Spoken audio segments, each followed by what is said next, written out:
আপনারা সকলে বেশি বেশি করে মালিকের জিকির করবেন। তবে তার আগে আরেকটু কথা বলবো।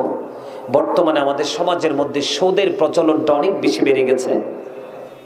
সুদ থেকে বেঁচে থাকার চেষ্টা করবেন। ঘরে ঘরে বাড়ি বাড়ি শুধু টাকার জন্য শুধু সুদ, ঘুষ, এটা দেদারসে চলছে। এই জায়গা থেকে দূরে থাকতে হবে। কারণ যেই ব্যক্তি সুদের মাধ্যমে 1টি টাকা উপার্জন করলো, সে যেন তার গর্ভধারিণী মায়ের সাথে 36 বার জিনা করলো। যেই ব্যক্তি সুদের মাধ্যমে টাকা উপার্জন করলো, সে যেন তার মাকে বিবাহ করলো। এত আস্তে নাউজুবিল্লাহ। আল্লাহর হাবিব যখন মেরাজে গেলেন, জাহান্নামের দিকে নজর দিয়ে দেখলেন এক একটা মানুষের পেট এক একটা ঘরের মতো বড় বড়।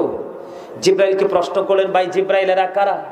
আপনার আমার প্রাণের নবী যখন প্রশ্ন করলো, জিব্রাইল বলেন, ইয়া রাসূলুল্লাহ, এরা হলো দুনিয়ার সুদখোর। নবীজি বললেন, এদের পেটের মধ্যে শুধু সাপ আর বিচ্ছু দেখা যায়। আমার কথা কি বুঝতে পারছেন?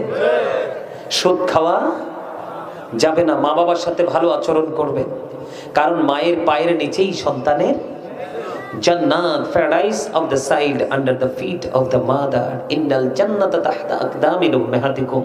জোরে জোরে কোন আল্লাহু আকবার। আরো জোরে।